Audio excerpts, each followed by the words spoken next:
वैरागी साधू गणनाथ आणि मी प्रजापती दक्ष याची ज्येष्ठ कन्या मला अडवण्याचा प्रयत्न करताय. क्षमा कर माते. मी माझ्या बहिणीस भेटण्यासाठी आली आहे. माते क्षमा असावी.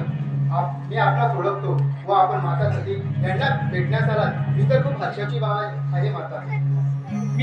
मी सतीला तेव्हाच भेटू शकते जेव्हा एक तुच्छ वैरागी साधूगण माझ्या मार्गातून बाजूला करतील. देवी रोज आवरा.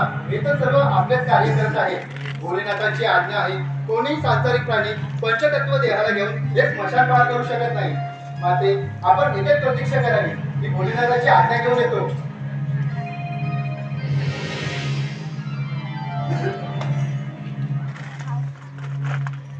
प्रणाम माते. माते आपली ज्येष्ठ बहीण आपल्यास भेटण्यास आली आहे. काय विजयताई मला भेटायला आली आहे. कुठे आहे ती? माता स्मशाना पलीकडे. का तिला तिकडेच का थांबवली? माता भोलेनाथांची आज्ञा आहे. कोणी सांसारिक प्राणी स्मशान पार करून यायला नाही पाहिजे. माता परंतु भोलेनाथ तर ध्यानमग्न आहेत. त्यांची अनुमती कशी घेऊ माते? त्याची काही आवश्यकता नाही नंदी. मी स्वतः स्मशान पार करून जाते आणि भेट घेते तिची.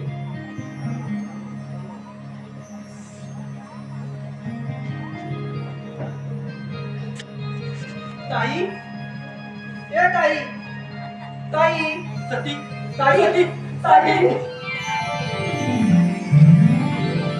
सती अगं तू खुश आहेस ना? ठीक आहेस ना?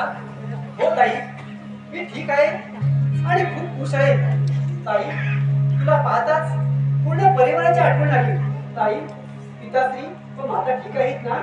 सती एवढ्या भयान वातावरणात राहून सुद्धा तू खुश आहे. अगं पिताजी तर तुझी सारखी आठवण काढत असतात. मग ताई, एवढं असूनही पिताजी जो श्वेतकोटी यज्ञ करत आहेत त्याचं आमंत्रण ना मला दिलं ना महादेवांना. सती तुला त्या यज्ञाबद्दल कुणी सांगितलं ग? देवाची नारळी याच्याकडून कळलं मला. मग सती काय विचार केला आहे? तू जर या यज्ञात सामील झाली तर पिताजी खूप प्रसन्न होती.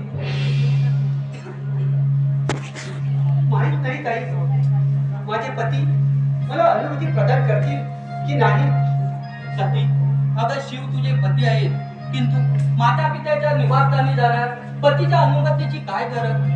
अगं सती पतीच्या जीवनात नंतर येतो, पण जीवनाची सुरुवात माता पिता पासूनच होते ना ग. सती तुला त्या यज्ञाला यावंच लागेल. तू येशील ना?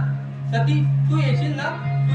तुला तुझ्या पतीची परवानगी मिळो या ना मिळो, पण सती अगं हे यज्ञ म्हणजे पिताजीच्या आयुष्यातील शेवटचा यज्ञ आहे.